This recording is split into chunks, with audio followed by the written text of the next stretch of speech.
Hi, I'm Sam Saxon for Tom Hartman in Washington, D.C., and here's what's coming up tonight on The Big Picture.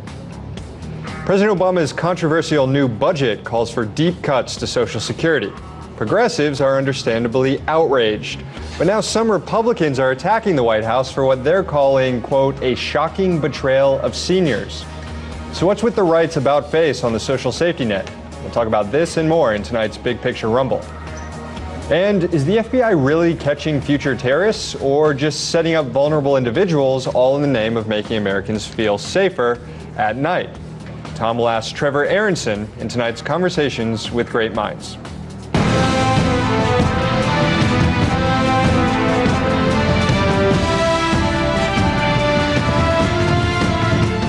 So this week on Tuesday, the famed cosmologist Stephen Hawking warned that it's unlikely humans will be able to survive another 1,000 years on planet Earth, and that for the sake of humanity, we must be looking into more space exploration.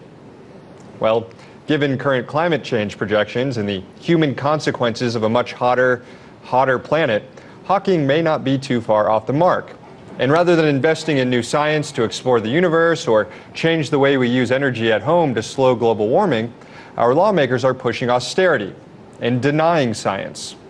You see, the day after Stephen Hawking, a scientist, gave that warning about our planet, Congressman Joe Barton from Texas, a politician, told us there's no need to worry about global warming because, well, the Bible says so. People like me that support hydrocarbon development don't deny that the climate is changing. I think you could have an honest difference opinion on what's causing that change without automatically being either all in that it's all because of mankind or it's all just natural. I think there is a divergence of evidence. I would point out that if you're a believer in the Bible, one would have to say the Great Flood is an example of climate change. Again, Barton is not a scientist. Stephen Hawking is, in case that's not obvious. Also not a scientist, Republican Congressman John Shimkus of Illinois. In 2010, while Congress was debating capping carbon pollution to curb global warming, Shimkus said, quote, "The earth will end only when God declares it's time to be over. Man will not destroy this earth. This earth will not be destroyed by a flood. I do believe that God's word is infallible, unchanging, perfect." So this is the sort of stuff coming from Congress. And it leaves us with a choice. We can listen to scientists like Stephen Hawking, or we can reject science, reject new investments to explore the universe or fight climate change at home, and we can just hope. We can have faith, like Congressman Barton and Shimkus, that when the temperatures spike over the next century and the sea levels rise and the storms grow bigger, that there will be some sort of divine intervention, that we will all be saved. If that's our strategy moving forward, well, then we better be right. Let's go to the Big Picture Rumble.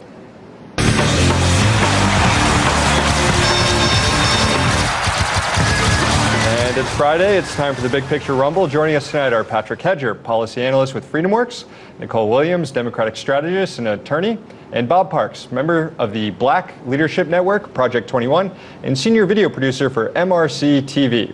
Thank you all for joining us tonight again. Hey, thanks for having us. So you guys heard my rant off the top. We have scientists, we have, 99% of scientists saying one thing, and then we have members of Congress saying that we need to be embracing the Bible and that everything is going to be okay. This really troubles me. Patrick, does it trouble you as much? Well, see, I'm not one to doubt the genius of Stephen Hawking, but at the end of the day, he's a physicist. He's not a climate scientist, and that's like kind of asking a steak chef to produce a good salad for you. But at the end of the day, it does go beyond Stephen Hawking, and there's a lot of science out there. Certainly I wasn't around during the biblical times, but there's a lot of science out there that says the warming that we're experiencing right now is perfectly natural. I mean, I wasn't around, thousands of years ago, but ice cores and fossils in the ocean were, and the oxygen isotopes from them are saying that we're no warmer today than we were during the medieval era. Climate's actually cooler right now than it was during the medieval era and the height of the Roman Empire. There's been catastrophic phenomena all throughout Earth's history. There's been massive volcanic eruptions. There's been meteorite strikes that have caused the planet to warm. Which I think is what Stephen Hawking was talking about. But also, we 7 billion people on the planet using all these fossil fuels is having the exact same effect that these singular incidents are having throughout the planet. I mean, yeah, I mean, the scientists, whether they're physicists or specialize in global matter, environmental matters, they all say that this is because of what we're doing to the environment with regards to our carbon footprint. Our use of fossil fuels is not helping the situation. In fact, the past 10 years has showed the largest growth in terms of the temperature of the planet, not the slowest growth within the past 10 years. I would disagree. There's scientists that have shown that and it was on CNN just the other day. They can't figure out why temperatures have cooled off over the past 20 years. You have these politicians who don't want to violate their special interests. That's really what this is about. You also have scientists who, the ones who are I didn't pull these ice cores out of Greenland. I didn't pull these numbers out of thin air. These are scientists. You're right. The ones that are getting their paychecks from the oil companies are saying these things. Bob, why does it seem like the Republican Party is anti-science? Well, first of all, I don't think any party corners the market when it comes to saying things that might be boneheaded or in the slightest way controversial. But pretty much every freshman Republican doesn't believe in man-made global warming. If I can get a word in, the point is, first of all, I think there's a presumption, and I think it's based on a little bit of arrogance, that we know what is the normal temperature for the planet. Just because it's not comfortable for us doesn't mean that it's normal. And whenever I listen to people who are talking about the heating of the planet, there's one word that I almost never hear in this discussion, and it's the sun.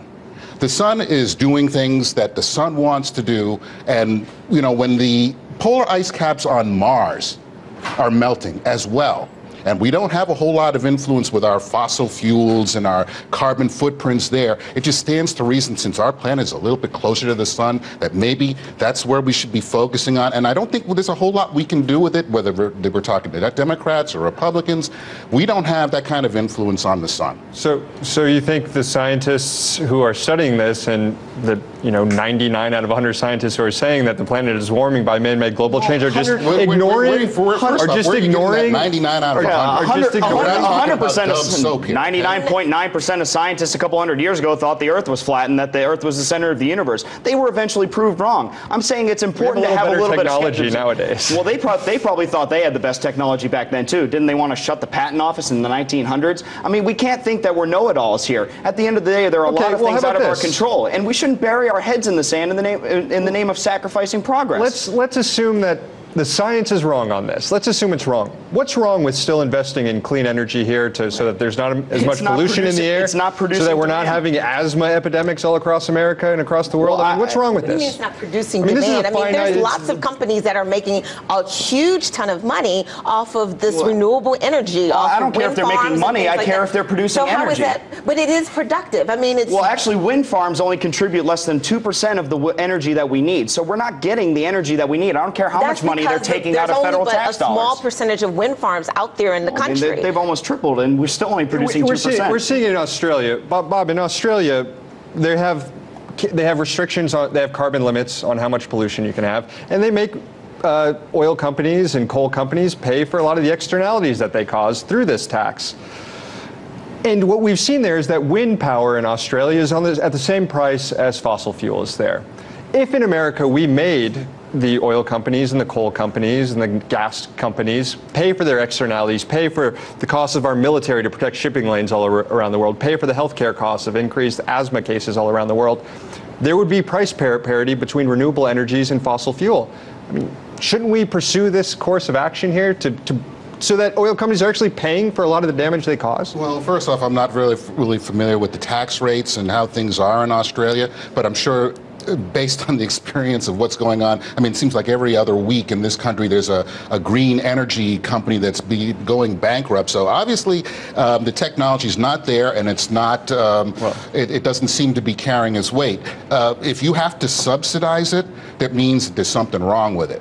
And we do spend tens of billions of dollars subsidizing oil companies in America. Yeah, but they're receiving a minuscule amount of the subsidies. We should end those subsidies. On this sort of the same topic, renewables receive 58% of all subsidy tax dollars on energy. On this same topic here, then speaking of subsidies and oil companies, we're looking at a Keystone XL pipeline that's being built across America, across the southern half of America here. And we're seeing the effects of a tar sand spill in Mayflower, Arkansas right now. There's some aerial video that was released yesterday. It shows it's pretty widespread here. But the Keystone pipeline will pump 10 times as much tar sands crude than this pipeline. I guess it was the Pegasus pipeline that ruptured in Arkansas. And so far, the cost of cleaning up what's going on in Arkansas is going to be projected millions and millions of dollars. We had a tar sand spill in Kalamazoo in 2010 that still hasn't been cleaned up. We don't know how long that's going to take. Isn't this a warning that, we shouldn't be building these massive pipelines, pumping this oil that we don't know how to clean up?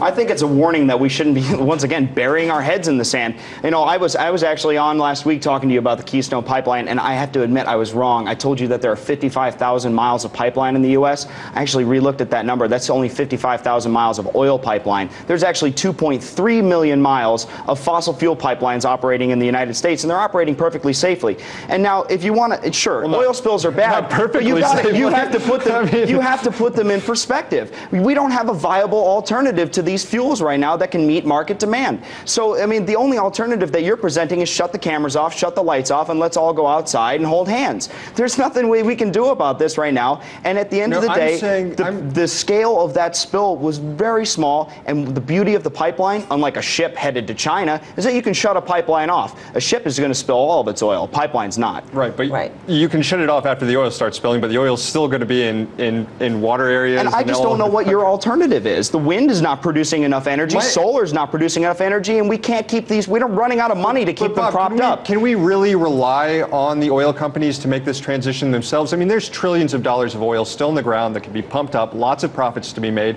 regardless of the consequences of it. Can we rely on these guys to say, you know what, we're going to start transitioning we're going to start investing in alternative energies? We all know that that's the future. It's just a matter of whether or not we're going to try and push that future a little closer, or whether or not we're going to wait on the oil companies to decide when they want to do it. Well, I don't know if we can use a spill. Spills, like, they don't happen all the time. That's why they're called accidents. And so you can't base a whole industry and trying to force an industry to change based on something that doesn't happen all that often. And granted, it's unfortunate, and it causes a lot of pain, and that's why lawyers have jobs and hopefully they can, pay, help the people who need the help. But you can't just force an industry to change on technology that we're not caught up with yet.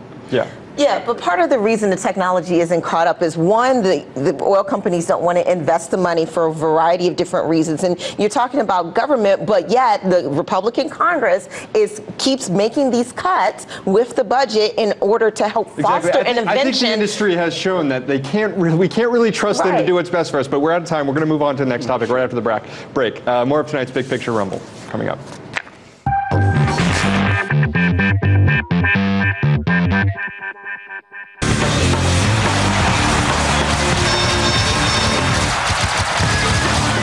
And welcome back to the Big Picture Rumble. Joining me tonight are Patrick Hedger, Nicole Williams, and Bob Parks. Let's get back to it. So this week, the president released his budget, and much to the chagrin of progressives, he did include this changed CPI proposal in Social Security, which basically changes the way Social Security benefits are paid out based on inflation. It'll translate to hundreds of dollars in lost benefits over the next few years for a lot of vulnerable seniors, disabled people, veterans. Amazingly, here's a response from the chairman of the National Republican Congressional Committee to this proposal. This is Greg Walden, and he's attacking the president's changed CPI proposal. Take a look. Congressman, what do you think of the president's remarks? Well, I thought it's very intriguing in that his budget really lays out kind of a shocking attack on seniors, if you will. And we haven't seen all the detail yet, so we'll look at it. But I'll tell you, when you're going after seniors the way he's already done on Obamacare, taking $700 billion out of Medicare to put into Obamacare, and now coming back at seniors again, I think you're crossing that line very quickly here. So this is coming from the party that tried to privatize Social Security just about 10 years ago, and where if they would have succeeded, seniors would have had their entire retirement savings wiped out in the crash. This is the party that's been open about raising the retirement age. So, look, I'm all about Republicans going out against this. I'm against this. If Republicans line up against it, it could be defeated here. But this is one of the most disingenuous things I've ever seen. Well, I mean, it's just so nice to see the Democrats kind of getting a taste of their own medicine, getting, grandma getting pushed off a cliff, scaring old people against you in the electorate. I don't agree with the congressman's assessment of it because, frankly, it's only $130 billion of cuts over 10 years. And to put that in perspective, the federal government is spending $325 billion this month. So it's really not a huge cut. But what is nice about it is it's finally the Obama administration is acknowledging that with the chain CPI, that people in a free economy can respond to different incentives and are smart enough to, when one price of one good goes up, they can adjust to another good. So I'm encouraged by it, but it just doesn't go far enough. Nicole, I don't get why this is even in here. I mean, there's two ways you could, there's multiple ways you could fix Social Security, but rather than taking benefits away from seniors, why don't we raise the cap and have wealthy people pay a little bit more? Why didn't the president go to bat there rather than just giving it to Republicans, hoping that he'll get something in return? He's trying to be moderate. He's trying to reach across the aisle. That has been very evident all week with inviting Republicans to the White House for dinner and things of that nature. And so this was, his olive branch. And instead of them taking the branch, they're using it against It's them. not an olive branch. The cuts are so moderate. It's more like a fishing lure with a hook on it, like bite. Bite on this. And are they going to bite, Bob? Are they going to be willing to close a few corporate tax loopholes for jet owners and get pretty, you're going to say they're small cuts, but for someone who relies on Social Security and is going to see hundreds of dollars fewer, that's kind of a considerable cut. Well, I would like to just commend the president for finally being one Democrat who's actually seeing that the math is not adding up, and at some point Social Security, Medicare, all the different programs that we have, these entitlement programs, are going to go broke. Something has to be done. Now, for years, we've heard people, I remember when I was living in Massachusetts, hearing Ted Kennedy saying, keep your hands off our Social Security. And, the Democrats would throw that at the Republicans all the time. Now, I see this personally, being the cynic I am, that Obama is basically doing this because it's going to have to be done.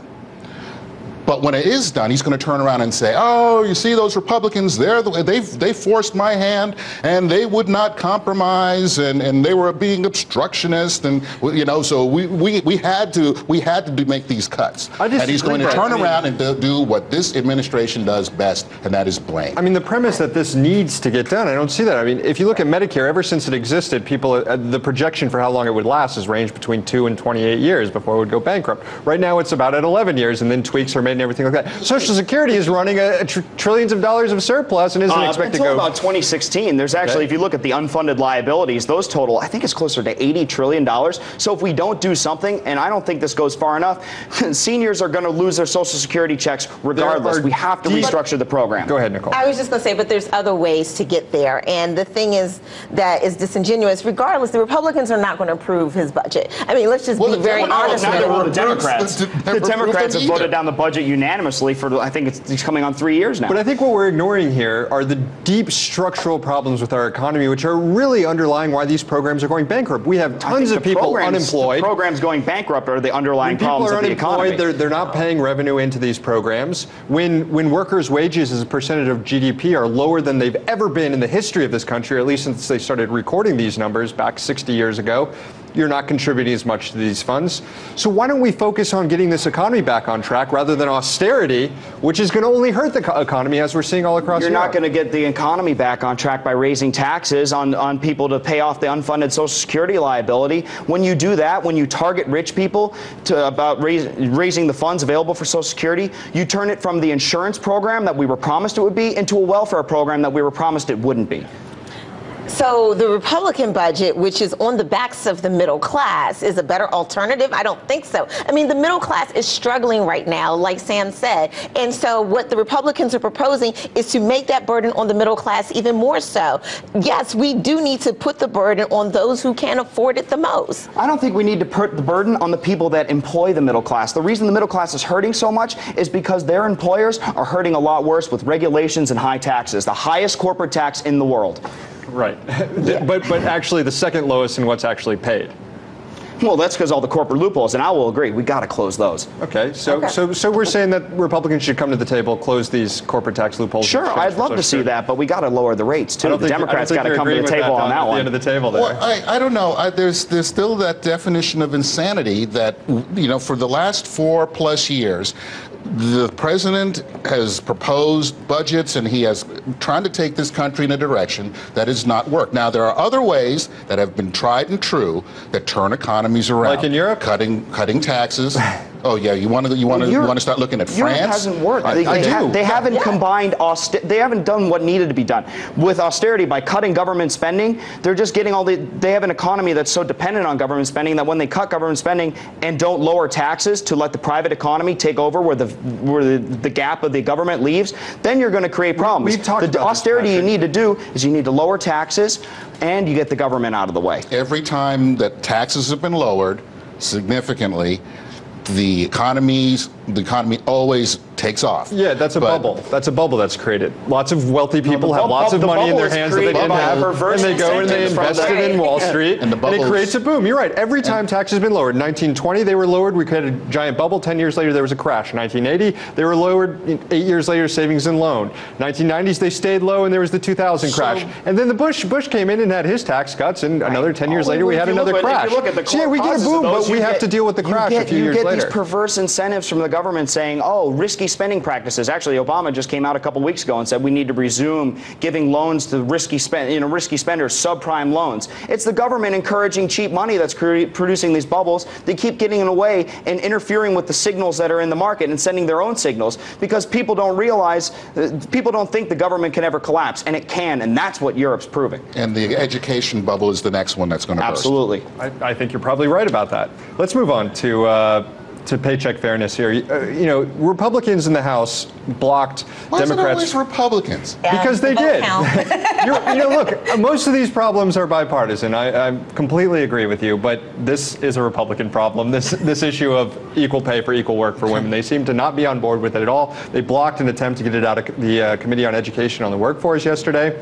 Look, women are making 70 cents for every dollar men make. They made $11,000 less than men last year on average. And in all fields, even fields that women dominate in, they make less money than men. Nicole, this is a huge problem, isn't it? It is a very huge problem, and it just baffles me that this problem has been around for years and years and years, and that no one seems to want to do anything about it.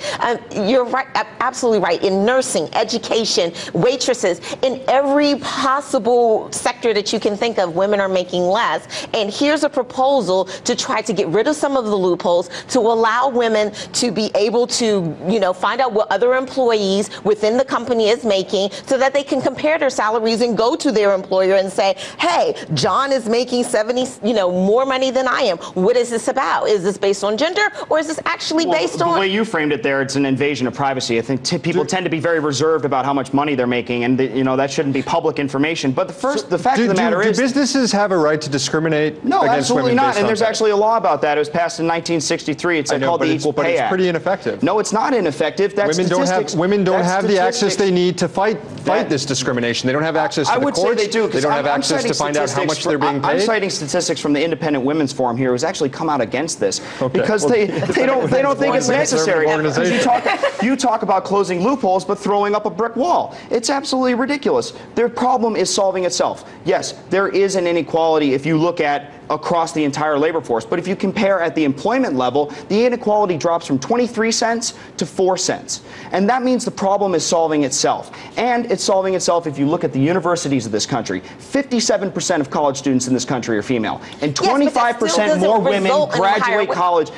So you're not saying a college degree results in higher wages? No, a college degree results in higher wages, but compared to their male counterpart, they are still earning less than their male counterpart with the same degree. No, just because more of them are going to college doesn't mean the gap is closing. That gap has been closing on its own. It's down. It's not 77 cents. It's not Bob, 77 cents per dollar. What's going on? Well, first, I think it seems like there's also another presumption that all the businesses that hire people and do all this discriminating are run by males. I'm sure there are a lot of women who own businesses there aren't many females in boardrooms and in CEO positions. I believe how many billionaires I saw on the female billionaires I saw on the Forbes list this year. But okay. If I may just pry for a quick second. Are you married? No, I'm not. Okay, but let's say you were, okay? And I hired you, and I hired a woman who did the exact same thing that you did. Yep. Okay? Now, because I know you guys all like choice. And if I'm an employer, and let's say you were married, why couldn't I have the choice to maybe pay you a little bit more because you had a wife and you had a kid, and then you had a woman who was single? Why couldn't I have that choice? If you put Lily Ledbetter through, and you make this all even, you're going to force me to now pay this woman the same thing I'm paying you. And I'll tell you what, is her wage going to come up to meet yours? Chances are that your wage might go down to meet hers, and you would be out of luck. Okay, but his wages should not be dependent on the fact that he's married with a kid. His wages should be dependent on his... As an employer, shouldn't that be my choice to make, not the government's? It should be based on what he brings to the table. It should be based on whether it's degrees or prior experience. That's what his wages should be based on. We've kind of made some restrictions on what businesses are able to do, who they can hire, and who they can serve, and everything. But we're all out of time here right now. Patrick, Nicole, Bob, thanks a lot for coming on. That was fun. Thank you.